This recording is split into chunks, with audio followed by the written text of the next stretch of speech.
Dober večer vsem skupaj. Dobrodošli v torkovem večeru s knjižnico v živo na Facebook strani Knjižnice Ivana Tavčarja, Škofja Loka, v katerem predstavljamo knjigo. Avtorica knjige O, ti naš Lovro, Natalija Obadič, je že z nami in jo lepo pozdravljam v naši sredi. Dober večer, Natalija. Dober večer. Dogovorili sva se, da se bova tikali, saj ste se najini poti že v življenju že križali. Tako da sva znanki in bo tako, kot se temu spodobi, tudi poklepetali nocoj. Včeraj je bil 8. marec, Mednarodni dan žena, 25. marca obeležujemo materinski dan, vmes pa še Jožefovo, dan očetov. Vsa ta marčevska praznovanja predstavljajo pravo vzdušje za današnje srečanje z Natalijo Obadič, ki je izjemna ženska, preizkušena v svojem materinstvu, starševstvu, iznajdljiva pri iskanju odgovorov in pa iskanju praktičnih rešitev na izzive, s katerimi se vsakodnevno srečuje, skupaj s svojim možem Damjanom in njunimi ostalimi otroki, seveda, pri rokovanju, pri ravnanju s sinom Lovrom, kar je popisala tudi v knjigi, ki jo nocoj predstavljamo. Natalija, lepo pozdravljena še enkrat, veselim se najinega večera. Zanima pa me, kako bi se ti predstavila nekomu, ki te še ne pozna. Kaj rada počneš? Zanimivo. Ja, sem Natalija, sem mama 4 otrok, poročena sem 16 let, zelo srečno poročena, uživam v svoji družini, mi je res, kako se temu reče, taka idila, tak varen domek, kjer se res prijetno počutim, kjer se nafilam z vso energijo, ki jo rabim za življenje. Drugače pa ja, zelo rada počnem veliko stvari. Pojem, igram kitaro, učila sem smučanje, plavanje, rolanje, trenutno zelo rada hodim v hribe, po snegu, skratka, rada sem v naravi. Drugače sem se zelo veliko ukvarjala, da sem bila kot animator, razni oratoriji, razni tabori, veliko akcij, ko smo z mladimi pomagali komu v stiski in tako. Bila sem celo življenje zelo aktivna. In te natrenirane mišice v akciji ti zdaj pridejo še kako prav, velja? Ja, res. Drži. Torej, z možem imata 4 otroke, 4 osnovnošolce. Verjetno vam prostega časa ne ostaja kaj dosti. Kako hitro ti teče čas? Čisto preveč. Sploh zdaj, ko je bila karantena, pa so bili vsi doma, je bilo sploh z Lovrom treba delati 100% vse, ker ni zmogel, ne zmore sam ničesar, tako da če te ni zraven, ni nič. Drugače pa tako življenje teče, dopoldan smo v službah, v šoli, prideš domov, pri teh letih si že tudi malo utrujen, potem je ogromno logistike, otroci sem tja, treningi, glasbene, potem je z vsakim treba kaj delati, kaj preveriti, potem so gospodinjska dela, ki so za narediti in tik-tak je zvečer in je konec dneva. In padete vsi utrujeni v posteljo, si predstavljam. Predvsem midva. A otrokom energija še ostane, seveda. Povej mi, kdo je Lovro, kako bi ga ti predstavila? Lovro je naš Lovro. Lahko kar takoj povem, da smo se za naslov knjige vsi takoj strinjali, težko ga je bilo izbrati, ampak ugotovili smo, da je v naši družini najpogostejša fraza O, ti naš Lovro. Vsakič, ko naletiš na kakšno stvar, veš, da je bil on in sam rečeš, o, Lovro, Lovro. Ja, Lovro je drugače zelo prisrčen otrok, simpatičen, zabaven, zelo rahločuten, zelo pravičen, zelo močno občuti krivico, strašno je občutljiv, čustven. Tako res en pravi biser, en sonček, no.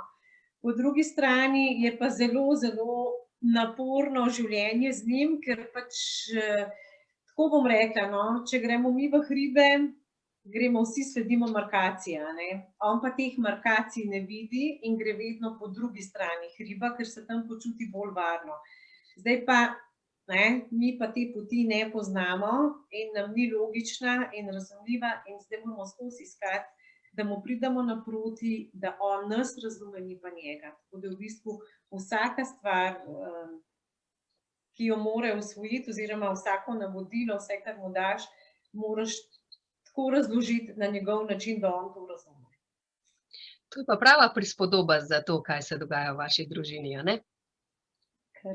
Mi gremo po tisti poti, ki je markirana, ki je dobro uhojena, vsi po isti, imamo ista pričakovanja, približno malo odstopanj že sem in tja, ampak Lovro gre pa po neki drugi poti. Dej, preden nadaljujeva, no, pa se bolj posvetiva še temu, kako izgleda življenje z Lovrom. Me zanima, kako je sploh prišlo do tega, da si se odločila, da pa napišeš knjigo? Ja. To, da sem se odločila, da napišem knjigo, je bilo tako, no. Imela sem en hud trenutek krize, obupa, kaj sploh bo z njim, kako bomo, a bo sploh kdaj sposoben šolo narediti, a bo sploh kdaj samostojen. Tako, pač bil je en trenutek teme, ko nismo videli izhoda in tako, no. In potem me je mož spodbudil in je rekel, pa zakaj gledaš samo negativno, kaj je narobe, daj probi videti, kaj vse smo pa že uspeli, pa kaj že on zmore, a ne. In potem res sem se usedla in sem prav v listu vzela in napisala, kaj vse smo pa že uspeli. In res je bilo tega kar veliko. Potem je bil pa en simpozij v Rimu na to temo in so naju povabili glede na izkušnjo, da jo podava, no. In tam je bila pa ta psihologinja, ki je imela teoretični del od motnje pozornosti pa hiperaktivnosti, je pa rekla, da v bistvu to, kar mi delamo, so njihovi željeni cilji od psihologov za te otroke, ampak nihče jih ne dosega, no. Da mi smo pa prišli že zelo daleč in da v bistvu prosi, če je možno, da to nekako v neko obliko knjige zapiševa, ker so to zelo pomembne informacije. No, po tistem sem pa potem probala iz tistega, kar sem v bistvu že imela napisano, sam še bolj podrobno razložiti posamezne primere in tako je nastala knjiga. Ja, čudovito. Pot je kar malo, ne vem, dano ti je bilo, a ne, da si tako povabljena, neki dogodki so vodili to. Mislim, da če bi se sama odločila, da bi napisala, da nikakor ne bi mogla, no. Tako je bilo pa dovolj spodbud tudi iz okolice. Tako. Seveda, knjiga je dobrodošla, pravzaprav za vse mamice, bom jaz rekla. Ne samo za mamice, ki imate še posebne izzive s svojimi otroki, ampak prav za vse mamice. Jaz sem se v njej veliko naučila, no, moram priznati. Tudi z vsakim otrokom se mu moraš prilagoditi, pa malo pogruntati, kako z njim delati, ne. In dva nista enaka in tako, da jaz sem našla not nasvete, ki jih bom tudi sama lahko uporabila. Tako da hvala ti za to. Kaj te je pa vodilo pri pisanju knjige, no? Si imela koga posebno pred očmi, potencialne bralce, kateri bi bili? A si mislila kaj na bralce že zraven? Bolj malo. V bistvu je bilo tako, no, hotela sem napisati čim bolj tako preprosto. Imela sem pred očmi 3 mame, ki jih poznam, pa niso pedagogi ne po srcu, ne po izobrazbi. In sem videla to matranje, ta napor, sploh razumeti, zakaj gre, kaj šele najti neko pot, no. In se mi je zdelo, da jaz, ki sem in po srcu, lahko rečem pedagog in po izobrazbi, no, sem se res orenk s tem ukvarjala, prebrala ogromno literature, tudi razne terapije, ki pri tem pomagajo. In vse to vpletla v to, kar delamo z Lovrom, no, in se mi je zdelo, da toliko časa, ko smo mi porabili in toliko iskanja za to, da s tem, če napišem samo te primere, kako in kaj smo naredili, da lahko marsikomu pomagam in mu olajšam vse to, kar smo mi dali čez. Torej, napisala si zgodbo o otroku z motnjo pozornosti. Kaj je motnja pozornosti? Kako to motnjo imenuje pristojna stroka? Ja, motnja pozornosti, to je v bistvu otrok ne zmore zdržati koncentracije, ne. On v bistvu pri tej motnji stroka jo označuje tudi tako, ne, on ima pomanjkanje dražljajev in od tukaj motnja.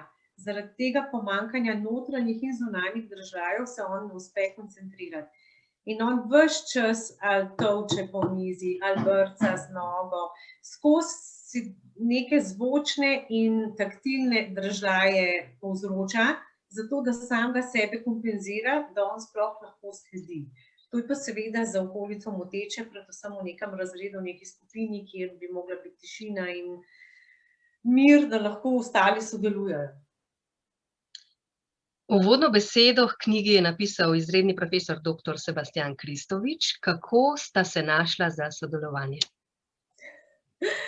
Pravzaprav se sploh še nisva videla v živo.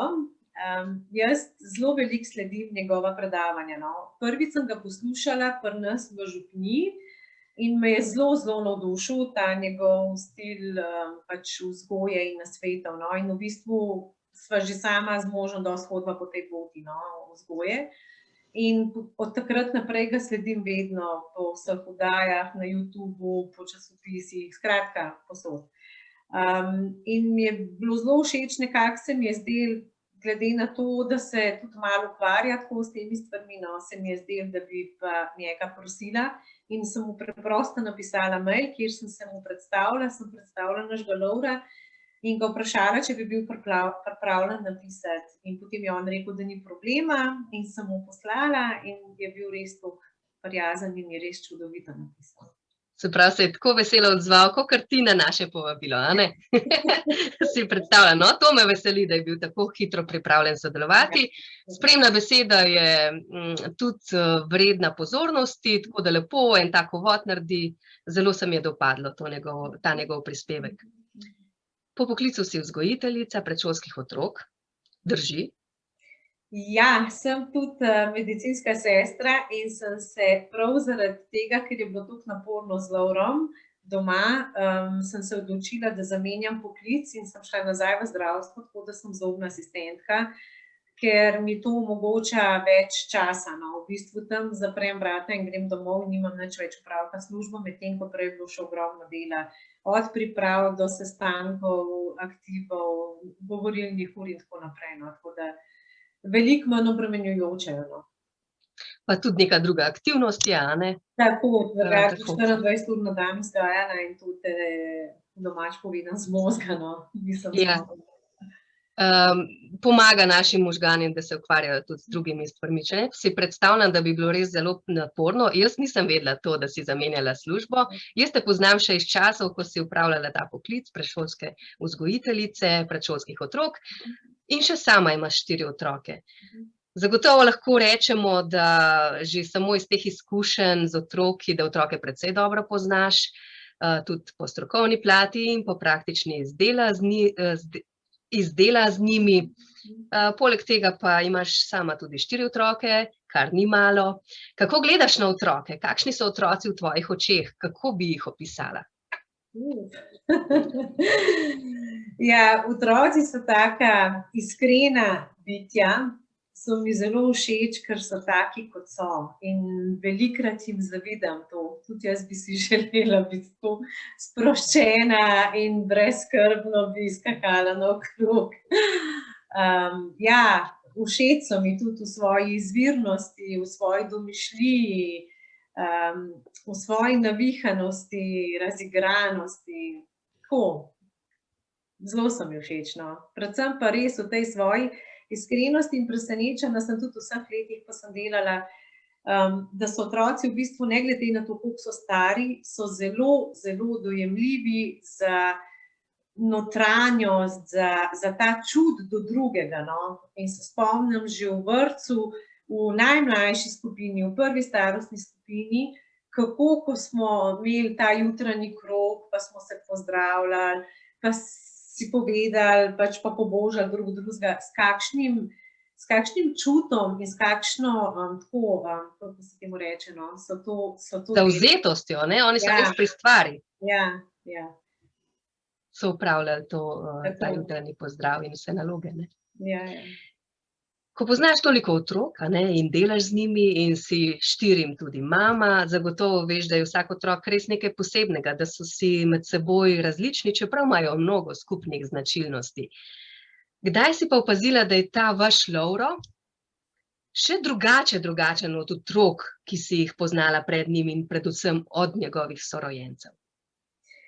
Ja, Lovro je bil že v nosečnosti toliko nemiren, da se spomnim, da sva z Damjanom se pogovarjala, da mogoče pa z njim ni vse v redu, ker je toliko morel noter, kot nobeden drug. No. Da sva že takrat, se spomnim, sva rekla, Nič, karkoli je, najin je, rada ga mama spremljava ga tazga kot je, no. To se spomnim, da je bila ena taka prva.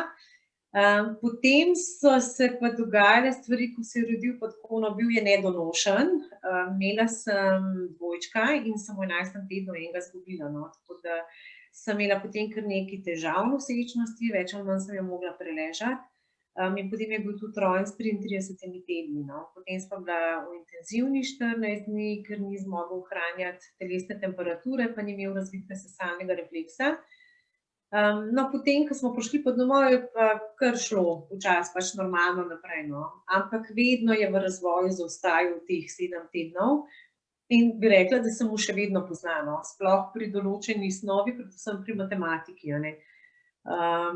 Potem pa, ko je teh 7 tednov mimo, pol je pa spet, ko bi v drezu, pa se mu kar naenkrat odpre, no. Tako da tukaj imamo res ta čas skozi v zakupu in zdaj smo se že naučili, da se ne sekiramo pa ne obremenjujemo, ampak čakamo, da bo mimo ta čas, da bo klik. Da bo naredil ta korak naprej. Drugače sva pa opazila pri njemu, potem, ko je bil večji, no, nekje od 2 let naprej, da je pa vse stvari, ki so pri onih 3 delovale, vsa navodila, vse načine vzgoje, ki smo jih imeli pri njih, pri njemu niso nič delovale, no. In se spomnim, da sem se večkrat spraševala, pa kaj z njim, pa kaj sploh deluje pri njemu tako, no. Si zaznala, da je bil bolj drugačen, kot so pa sicer otroci med sabo? Ja. Velika razlika očitno je bila. Tudi drugi so to opažali. Se je tudi okolica odzivala. Ja. Zanima me, na misel mi je prišlo, ne vem, a bi kar tako vprašala,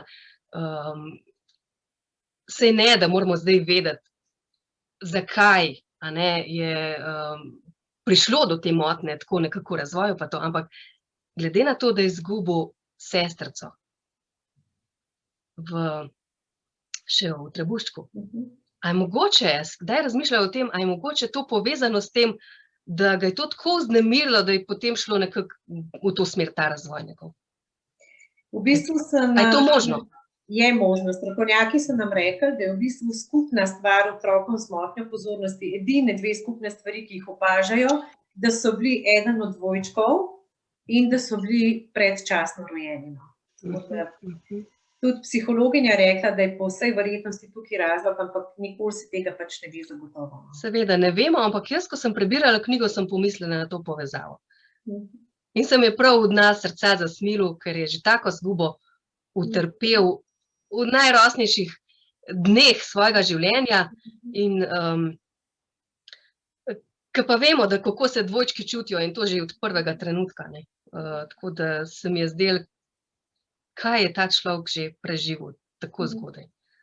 Ko vi pravzaprav v knjigi pišeš, niti niste vedeli, da sta 2. Ja, da sta 2. Tako da, Lovro, moje simpatije so na tvoji strani, jaz ti želim res vse najboljše in zdi se mi tudi čudovito, da imaš take starše, ki te znajo tako lepo s tabo ravnati, ne, čeprav je zelo težko, kaj ne, Natalija? Ja, ne bom lagala, je težko. Kako ste se soočali s temi drugačnimi potrebami, ki jih je imel Lovro? Kako se je spremenila družinska dinamika? Kdo od otrok posebno zna z Lovrom? Mogoče, če je kdo od njih. Jaz sem pač knjigo prebrala, vidim, da so vsi sodelujejo, ampak mogoče kdo ima bolj čut za to ali kakorkoli. Je kdo največji zaveznik njegov? Je. Moram povedati, da je bil Miha, drugi otrok, je zaveznik njegov že od začetka. Ko sem bila še noseča, ko je prišel Miha zraven, sem dobila popadke. Tako da sem čutila že takrat neko navezo med njima in dejansko sta onedva karakterno si zelo blizu in onedva se najbolj poberata, no. Tako da tudi Miha ga čuti zelo, moram reči, da v bistvu zelo enako dela kot jaz in ga zelo na prav način vodi, no. In v bistvu on največ z njim uspe narediti, oziroma mu tudi Lovro njemu največ zaupa poleg mene, no. To je fino, da taka naveza deluje, pomaga, ne, pri marsikateri preizkušnji, ki se nizajo večkrat na dan, nekaj novega. Težko si predstavljam, kako to vse zmorete, kako se prilagajate, koliko neke fleksibilnosti mora biti v vas. Kako se soočate z vsemi temi izzivi? Tako, zdaj smo že toliko zverzirani, da že po zvoku drugega vemo, kdo ne zmore večno. In je zelo lepo, ko vedno takrat pride nekdo, ki pa zmore, pa reče, bom jaz, vse je v redu, si že naredil, si že pomagal dosti, bom zdaj jaz nadaljeval ali pa nadaljevala. No. Tako da to sem zelo ganjena, no, da otroci tako sodelujejo zraven in nama z možem res to ogromno pomeni, no, ker sam bi to res težko zmogel. No. Je pa res, da smo od prvega dne, ko je Lovro dobil diagnozo, smo se skupaj usedli, z Damjanom sva en teden rabila, da sva ključno stvar našla v tistem času, še nič v slovenščini ni bilo napisano, to bilo leta 2015, no, ko smo diagnozo dobili.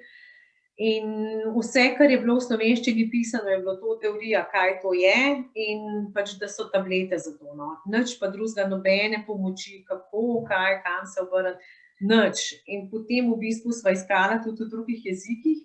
No, po enem tednu sva našla en slovenski doktorat o pozornosti in smo ga potem pod drobnogledom preštudirala in vam pobrala vse, kar se tiče pozornosti, da sva potem za njegovo nepozornost poskušala ven vzeti pa prilagoditi stvari njegovi starosti, da smo potem naredili igrice in jih prilagodili za njega, da smo začeli to pozornost od njega pri njemu trenirati, razvijati. Zdiš se mi taka odločna oseba, ki veš, kaj hočeš, in če smem tako reči, če se pojavi težava ali pa neki izziv, da ne oklevaš, ampak si pripravljena kar takoj zagrabiti bika za roge. Kaj je ta drugačna izkušnja z Lovrom zahtevala od tebe? Kako si se soočala s temi izzivi kot mama? Najprej je bilo težko, ker nisem razumela te motnje. Kljub temu, da sem že vedela, da jo ima, mi je bilo težko, ker pač si navajen in poznaš to, kako normalno sprejemamo stvari. In sem rabila ogromno časa, da sem razumela, da on ne sprejema stvari tako, kot jih mi. In jih ne razume na ta način. Šele potem sem začela pa prebirati veliko literature, no, in pri tem je najbolj pomagala knjiga od Jeffa Stronga, Hiperaktivnost in motnja pozornosti za telebane. In ko sem brala to knjigo, ta avtor je pa pisal to knjigo in ima sam motnjo pozornosti. No?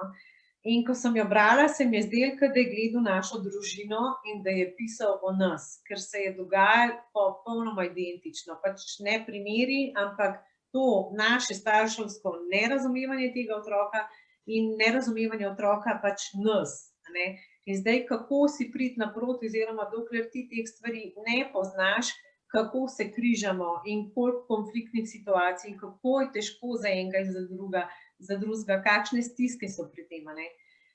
Potem sem pa v tej knjigi našla tudi terapijo, ki je tudi njemu pomagala, to je kognitivno-vedenjska terapija. Sem pa takoj po internetu pobrala dol stvari, nabavila te knjige od založbe Pasadena in sem na Lovrovih primerih preštudirala vse, kaj moram jaz pri sebi spremeniti. In na ta način sem v bistvu videla, da jaz ne moram spreminjati Lovra, ampak moram spremeniti sebe in mu jaz pridati naproti. In potem, ko sem to na sebi naštudirala, sem najprej starejše otroke v to, da so še oni na svojih primerih, da smo vsi skupaj razumeli, kako moramo pristopati k njemu, kje se moramo mi spremeniti, da bomo njega razumeli. In potem smo to začeli prenašati vsi skupaj na Lovra in smo videli, da po tej poti nam pa nekako gremo.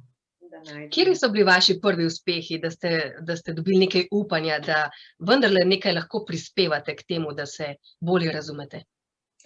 Zdaj, najprej je bilo to, da smo videli, da Lovro sploh, če ga ne preveriš, je razumel navodilo, ga sploh ni registriral, potem nič ne ve, potem si govoril v steno. Tako da prva stvar, ki smo jo vsi spoznali, je to, da v bistvu moraš od Lovra najprej dobiti stik z očmi in se moraš prepričati, da ti on ponovi, kaj ima za narediti. Šele takrat si se lahko prepričal, da on ve, kaj more. To je bila prva stvar, druga pa ta, da vsako stvar, ki jo je naredil, čim je bil zraven kakšen listek, igrača, karkoli, je bilo konc, je bila njegova pozornost preusmerjena. Zato si vedno poskrbel, karkoli si šel z njim delati, da ni bilo teh motečih faktorjev.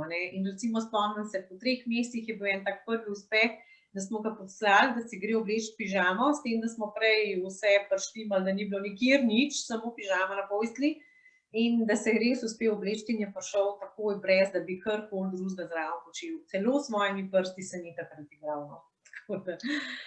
Si zdaj že po toliko izkušnjah znaš predstavljati, kakšne napore to zahteva od njega, da sploh, ne vem, izvede neko nalogo? Nalogo, zadolžitev, neko opravilo, karkoli mu naložite. Karkoli mu naložite. Zdaj tako je, kakšne rutinske stvari mu niso več napor, pač avtomatično se upira, pa noče, to je za te otroke zelo značilno, če bo le možno, ne bo naredil, ampak to ne zato, ker ne bi zmogel, ampak ker pač, tako da zdaj vemo, da on stvari tiste, ki so že rutina, jih lepo zmore in lepo vztrajamo in sploh ni debate o tem, tako da on točno vidi, da ne popustimo in pač gre. Ima kakšne besede nazaj, pa si tečna, pa si sitna, ampak ja, sem, pa še bom, zato pa te imam rada, bom sitna, ker ti hočem pomagati in te naučiti, da se te stvari naredijo. Mi potem običajno gre, pa ni problema. Težava se pojavi, ko so nove stvari.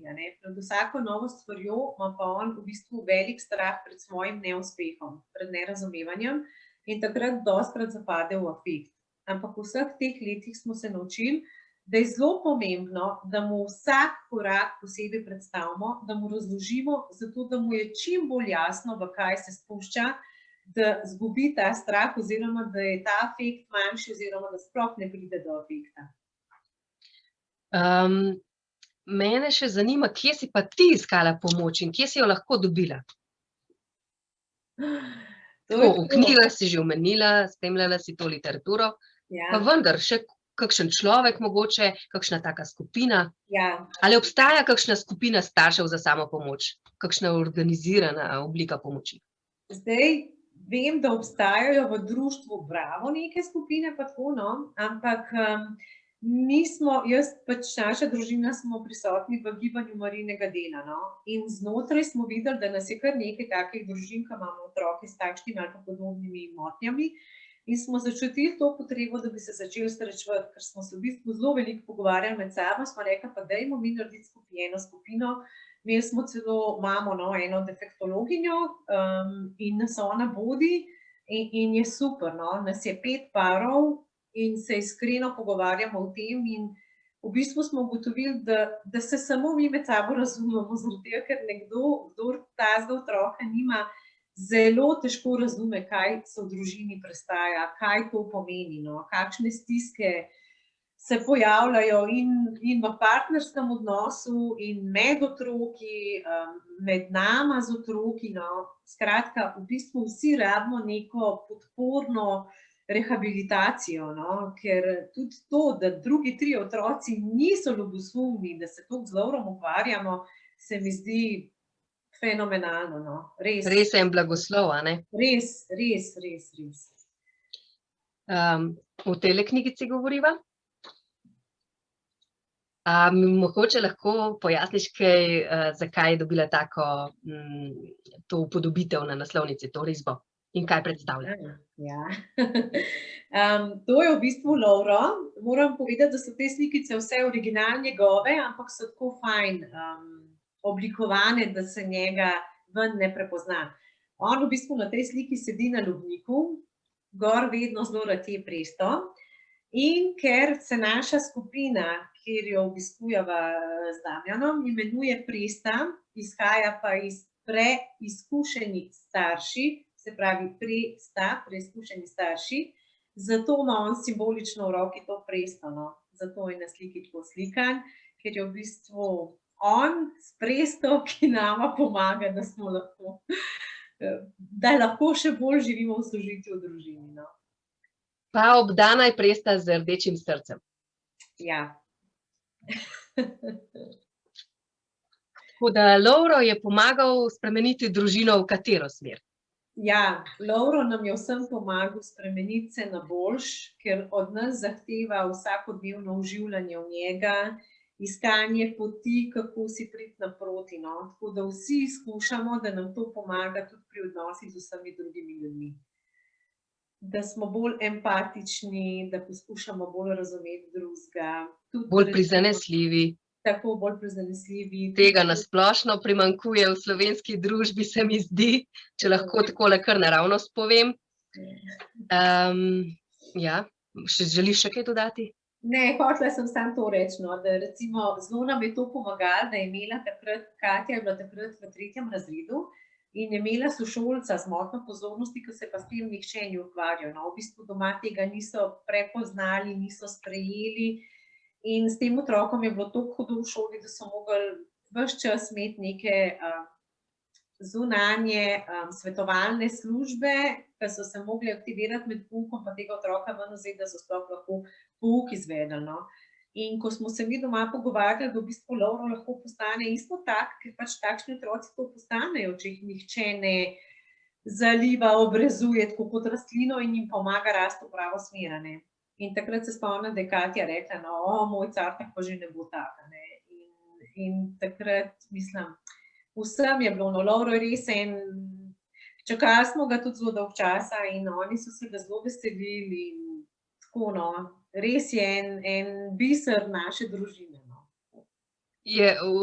Večinoma se okrog njega življenje vrti, ampak se mi zdi, da vam prav to vsem ustreza, da ste vsi se zavedate, da je kako je pomembno, da ste vsi aktivno vključeni in da nekako kljub vsemu poskrbite tudi za to, da ti ostali otroci se ne počutijo prikrajšane, da so vključeni in da nekako je to vaša družina kot celota, ima neko tako podobo, v kateri prispevate pravzaprav vsi. Ponavadi se zgodi lahko s kakšnimi v takih primerih, da se potem drugi otroci počutijo zapostavljene in se spet slika nekako poruši. Pri vas pa se mi zdi, kakor sem razbrala iz knjige in kakor vas poznam tako, kaj mi še kakšni ljudje kaj povejo, da pa nekako ste povezani v to celoto in da dihate skupaj. In da vam srce bije skupaj. Za cilje največji izziv najbrž predstavlja seveda Lovro in ta njegova prihodnost in to, kam ga želite pripeljati. Kakšne cilje imate za Lovra? Nimamo daljnoročnih, imamo kar sprotne. Tako, imamo res kar sprotne, no, tako, tedenske, največ mesečne. Ker pri njemu je tudi tako, on, na primer, ga voziš v šolo, oziroma v 1. razredu sem ga pospremila, vedno smo šla mimo palete, vsakič, ko se je izložba zamenjala, mami, jaz bi pa to imel za rojstni dan, seka, Lovro, zdaj smo januarja, preden bo maj, imaš ti rojstni dan, boš še 100 stvari hotel imeti takrat, tako da pri njemu je tako, no. Je pa res, da zelo gledamo na njegova močna področja in da v to pa zelo usmerjamo, no. Pomagamo, da se on usmeri v to in da se s tem tudi potem kompenzira, da zapolni te svoje držaje manjkajoče, da je potem tudi bolj umirjen in da to svojo dodatno energijo, ki jo ima v sebi, usmerja v nekaj pozitivnega. No. Seveda, izvoli. Pač njegova področja močna so pa igranje bobnov, ko smo ugotovili tudi, da mu v bistvu to pomaga.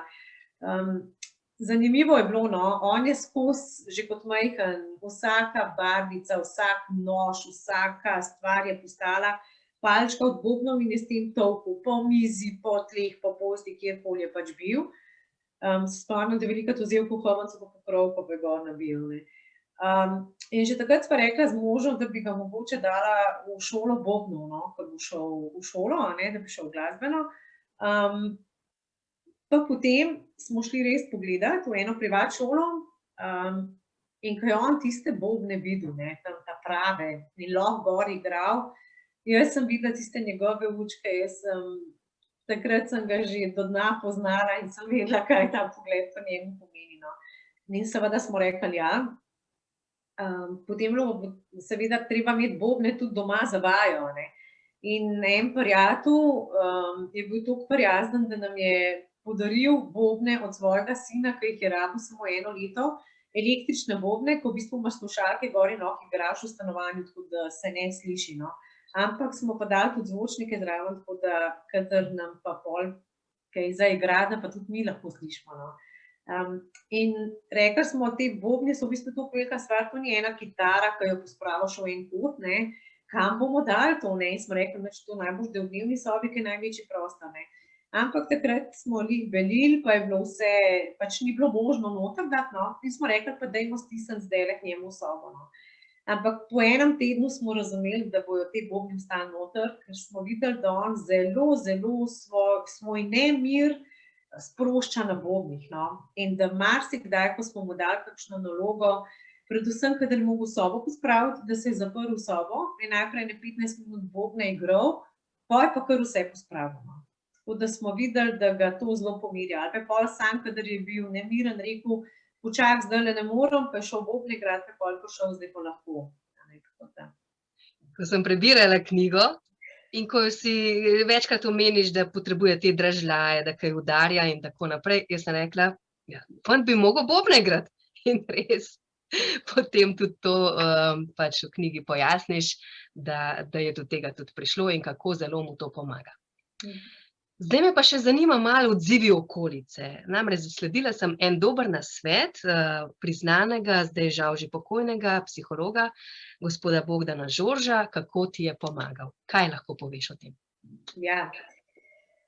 S takšnim otrokom je sploh, kadar ima afekte zunaj, kjer pač ne doma, ampak bodisi v trgovini ali pa nekje, no, je zelo težko, a ne. Logično ti je nerodno predstavljati, si greste v trgovino in vidite tam eno mamo z otrokom in otrok trmari, da bi imel čokolado in vsak si misli svoje. En si misli, fajn je vzgojen, drug si misli, neumna mama, ko mu kupi čokolado, ki ne vztraja, da mu jo ne bi. Skratka, ves čas si deležen nekih teh pogledov, no.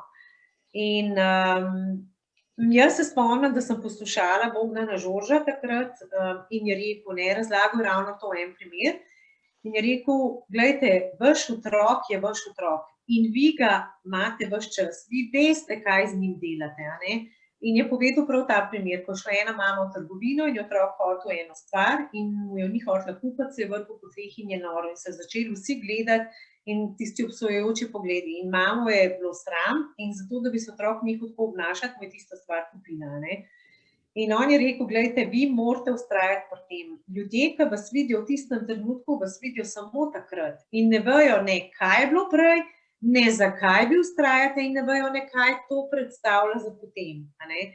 In to, takrat je meni to, me je nekako odrešilo, no, in sem vedela, lej, ne bom se obremenjevala z ljudmi, jaz vem, da je z našim Lovrom tako in da mi tako moramo z njim delati in tako vztrajati, drugače ne bomo nikamor prišli, no.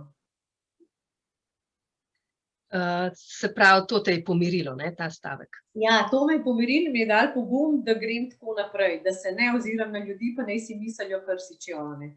In se tudi spomnim enkrat pri Maši, je bil toliko nemiren in je butil in vse, ne, in pa smo šli domov, ampak je bil ful bolj že priden kot sicer, a ne, kot je bil prej. In sem jaz prav razmišljala, se je kar dolg časa zdržal, ne, v redu je bilo. In pol gremo ven in pride mimo en gospod in reče, Lovro, danes pa ne bo zajtrka. To sem jaz rekla, ja, bo, danes je bil že zelo dober. A ne, tako, sem se naučila tudi sama pri sebi biti manj zahtevna in bolj videti te uspehe in napredke pri njemu, no. In ostati pozitivna za nove izzive, seveda, da te to ne vzame poguma. Česa vsega si se pa ti morala novega naučiti z Lovrom? Za rokovanje z njim, oprostite, glas me je izdal. Kaj je bilo tisto, kar je pa, ne vem, neka lastnost osebnostna, kjer je tisti diamant, ki si ga ob Lovru, tisti kamen, ki si ga obrusila in zdaj si je na tvoji osebnosti? Ne vem, če glih si je, ampak se mi zdi, da najbolj to, da ga začutam, da je v stiski in da mu dam takrat čutiti, da ga razumem, da ga imam rada in da mu želim pomagati. To se mi zdi. In tudi čutim, da lahko da pride k meni v takih trenutkih, no, po pomoč, ker ve, da jo bo dobil. Ma ne pomoč konkretno rešitev, ker jo velikokrat v tistem trenutku nimaš. Ampak to, da se lahko sprosti pri meni, da mi lahko to da ven, da mi lahko pove, da ne zmore. Ne. Tudi zdaj, ko sva delala za karanteno, v karanteni za šolo, je velikokrat rekel, mami, jaz ne razumem tole, kar ti meni razlagaš. In sva prišla že tudi tako daleč, da sem jaz njega vprašala, Lovro, jaz ne vem, kako naj ti to razložim, a mi lahko ti probaš povedati, kako ti to razumeš, da bom jaz probala potem najti, no, in tako sva pri matematiki pač za eno stvar našla en način, no. Zdaj je že veliko lažje, ker uspe tudi sam nekaj razložiti pa povedati, no, tako da se mi zdi, da je iz dneva v dan lažje, tudi zato, ker razvojno tudi napreduje, pa tudi bolj se zaveda tega, bolj tudi samega sebe čuti, no. Smo pa res že od nekdaj z njim delali, da smo analizirali vse konfliktne situacije, kako se je on počutil, kako smo se mi, kaj bi lahko naredili, da do tega ne bi prišlo. Tako zelo živi tudi on s tem zavedanjem, da ima to in da to ne bo šlo stran, ampak da moramo najti pot, po kateri bo šel, ko mu bo pomagala, da bo imel čim manj težav, da bo prišel na cilj, tako kot vsi ostali. In tudi te pozitivne izkušnje, ki jih sam doživlja, mu pri tem pomagajo, ne? Da gradi samozavest, da ve, da zmore, kljub vsem težavam, da je marsikaj že premagal, da pač to ostaja v njegovi zavesti. A imate kakšno, tudi za njega kakšen seznamček, to si že vse zmogel, da si lahko pogleda, da ga usmerite, da mu usmerite v pozornost na to, kadar je recimo nekako bolj brezvoljen ali pa mu manjka motivacije. Zdaj to prav seznama nimamo, ampak mu pa vsakič povemo, pa ga spomnimo, ne, pred vsako stvarjo, ki reče, iz tega ne bom nikoli mogel, ali pa iz tega ne bom, ker ne razumemo, ne, pol ga vedno spomnimo.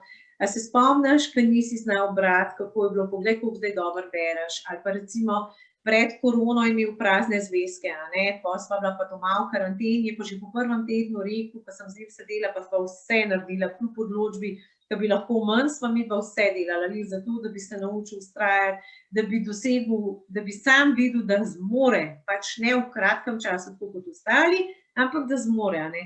In je na treneru pisaval in vse, in po enem tednu je rekel, mami, jaz imam v zvezko toliko veliko, prej v celem letu, ne.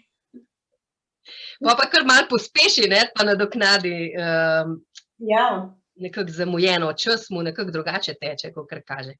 Ja, pa v bistvu je tako, ne, ko eno stvar osvoji, postane bolj samozavesten na njej, ne, potem to utrjuje in je hitrejši in potem te stvari potem postanejo rutina in ni več težav z njimi, ne. Tako da zdaj po koroni recimo ima vsak dan v zvezkih pretežno vse napisano, no, gotovo kje kaj manjka, ampak recimo tako, kot je bilo prej, ni več.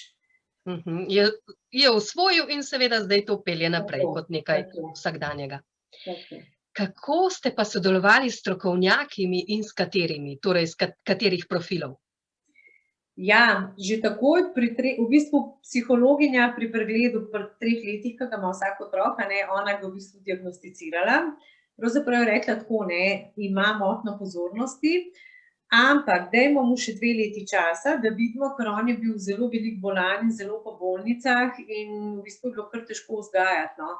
Namreč on je imel od 6. meseca naprej periodično vročico, tudi mi smo takrat prvič slišali, zato sploh nisem vedela, da to obstaja.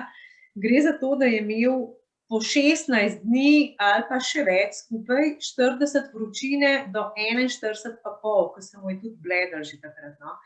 In njemu je v tem času padla vsa odpornost in je takoj ali pa med tem po 10 dneh dobil adenovirus, ki je trajal tudi kakšne 14 dni ali pa cel mesec, ali pa še celo pljučnico. In potem je bil včasih skupaj bolan 1,5 meseca do 2 meseca, periodična pa pomeni to, da se je ponavljala točno na datum, na 1 mesec, na 2 ali pa na 3. In včasih se je zgodilo, da je trajala cela vročica 2 meseca, takrat je imel vse 3, začela se periodična vročica, je šla v adenovirus, iz adenovirusa v pljučnico. In po enem tednu, ko se je pozdravil, je bil spet datum in jo je spet fasil in je bil spet nov mesec, a ne. In takrat sem se jaz spraševala, kako sploh lahko tazga otroka vzgajaš, a ne. In to je trajalo v bistvu do njegovega 4. leta. In dejansko je bil on pretežno bolan. Ko smo ga tudi iz vrtca ven vzeli na koncu, no, po 4 letih je bil pa hvala Bogu na mandljih operiran, so mu jih ven vzeli in takrat se je pa pol to končalo. So bili mandlji vzrok? Ne, niso bili mandlji vzrok, ampak so rekli, da to lahko pomaga. Da če dajo stran, da bo pač manj teh okužb in tega, no, da bo manj dovzeten za to in Bogu hvala je to bilo. Ja, in Lovru je pomagalo. Je, Res. na srečo je, prepoznamo primere, ki pa to ni pomagalo. Tvoje dragocene izkušnje, ki si jih pridobila pri ravnanju s svojim sinom Lovrom, bodo v pomoč tudi mnogim staršem, ki se pri otroku soočajo s podobnimi primeri, s podobnimi izzivi. Kakšno je tvoje sporočilo tem staršem, ki bodo za to, da bi pomagali svojemu otroku, segli po tvoji knjigi? Zdaj, jaz jim želim čim manj matranja in iskanja poti, če že obstajajo, no. Res je, da je vsak otrok individuum, da je možno, da te poti pri drugih ne bojo delovale, no. Ampak vsaj, ne vem, jaz bi dala vse, da ko sem se s tem srečala, bi lahko prebrala kakšno tako knjigo, vsaj eno izpoved mame, kaj pri tem doživlja, da veš, da si normalen, da to doživljaš, da to ni nič narobe in da je logično, da so vzponi in padci. Saj teoretično veš, da so on. Pa ko se ti vrtiš v temu, pa ko si ti predvsem v tistem dnu, ko ne vidiš nič, da tudi takrat veš, da je to normalno in da tudi iz tukaj boš enkrat ven išel, no. Tako da to knjigo bi priporočala res vsem, ki se kakorkoli srečujejo s takimi otroki in podobnimi, no. Zdi se mi, da ti lahko pomaga, no. Noter so razne konkretne rešitve, kako koraki, kako do česa priti, kako narediti, no. Mislim, da bi lahko vsak vsaj nekaj iz tega našel za sebe, no, za svojega otroka. Vsak nasvet je dobrodošel, a ne? Knjiga je že v knjižnici, v naši knjižnici. Zdaj me pa zanima, kdaj točno je šla knjiga. Namreč jaz sem zasledila informacijo, da si knjigo napisala leta 2019. CIP kataložni zapis ima seveda navedeno letnico izida 2020. Jaz imam tako nekako informacije, da je knjiga sveža, a ne, da je šla nedavno. Spremljala sem tudi, kako prihaja v knjižnice ves ta čas in še v tem času mojega spremljanja je samo ena knjižnica ponujala to knjigo, stalno ista knjižnica.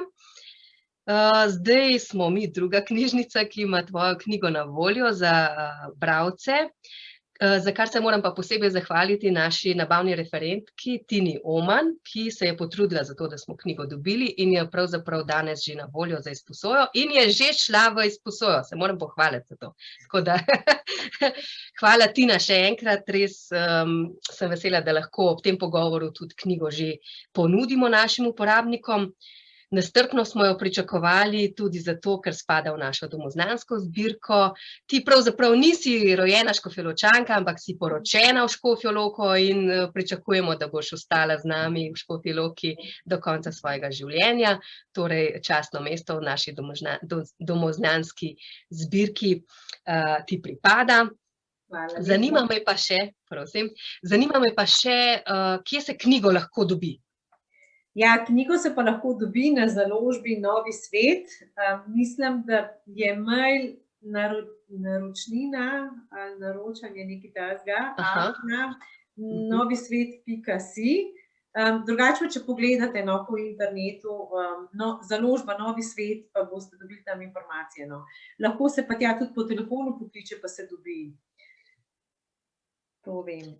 Ob izidu knjige ti čestitam. V svojem imenu, v imenu naše knjižnice. Hvala lepa za tak cukrček, no res. Jaz sem jo tako na hitro pa z veseljem prebrala, da mi bo ostala v lepem spominu kot en tak diamantek, no. Ena dragocena knjiga je to, vsekakor. Kot tvoja izkušnja, kot recimo pomoč strokovnjakom tega področja, kaj lahko svetujejo recimo pri svojih obravnavah kakšnih teh družin, ki se s tem soočajo in tako dalje. Kaj pa za naprej? Upam, da dobi knjiga čim več bralcev, ampak kaj pa za naprej? Lahko pričakujemo še kakšno nadaljevanje? Ja, življenja je veliko, veliko se je že zgodilo. Ta knjiga je bila napisana, ko je bil Lovro v prvem razredu, no, se pravi, zdaj v tretjem. Izdana je bila pa 28. decembra 2020. Na en praznik. Ja. A je to bilo z namenom ta datum ali je slučajno tako prišlo? Ne, tako so pač stvari šle. Planirano je bilo že mnogo prej, ampak potem je bilo tako, no, ampak smo čisto zadovoljni. Ja. Mislim, da smo čisto zadovoljne. A je korona malo zabremzala vse te stvari ali kako? Ne vem, če glih, mislim, lahko tudi, ampak ne, tako. Jaz sem vsakmu rekla, da se ne mudi. Če sem že toliko časa čakala, bom pa še malo. No, išla je ravno v pravem času, lahko rečemo. Tako.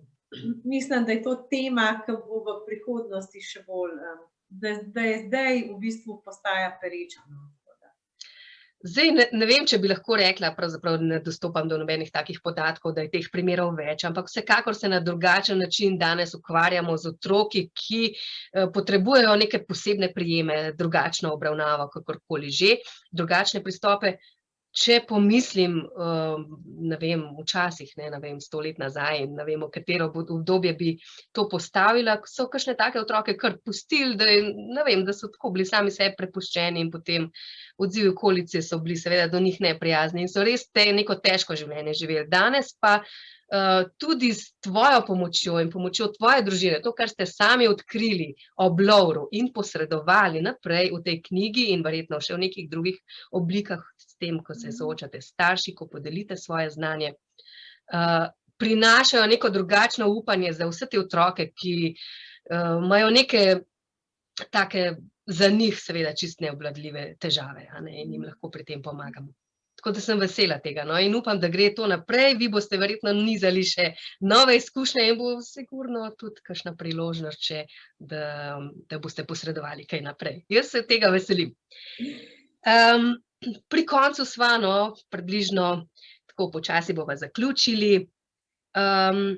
Natalija, zahvaljujem se ti za to, da si tako veselo sprejela povabilo na ta pogovor, na to predstavitev knjige v knjižnici Ivana Tavčarja Škofja Loka.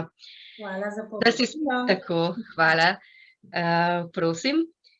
In da si naša gostja v torkovem večeru s knjižnico. Naj povem, da bo ta posnetek tega pogovora seveda ves čas na voljo ostane na Facebook strani knjižnice Ivana Tavčarja Škofja Loka, potem pa ga naredimo tudi za objavo na našem YouTube kanalu, kjer je pa dostopen tudi tistim, ki nimajo Facebooka in ga lahko dostopajo iz spleta pač na YouTube kanal. Tako da tudi tam bo na voljo, lahko poveste naprej vsakemu, ki ga bo to zanimalo. Preden se poslovimo, vas vabim, da spremljate tudi pogovor, ki ga imamo napovedanega za ta petek z bratom Jožkom Smukavcem, predstojnikom Kapucinskega samostana Škofja Loka. Zdaj v času pasijona se bomo, ki ga ne bo, uprizorjenega, smo ga tako dolgo čakali od leta 2015 in zdaj v teh okoliščinah žal ne more biti uprizorjen, to razumemo, kljub temu pa se radi pogovarjamo o njem in bomo o tem spregovorili z bratom Jožkom Smukavcem, pa tudi o njegovem življenju in delu. Je zelo priljubljen med Ločani, nekaj let je že v Škofji Loki, tako da se tudi tega pogovora zelo veselim. Spoštovano občinstvo, vsi, ki ste bili z nami, tudi vam hvala, da ste naju spremljali, da ste vztrajali z nama in pa gosti Nataliji Obadič želim, tako kot tudi vam, še naprej lep večer in hvala za družbo. Lahko noč. Lahko noč, hvala.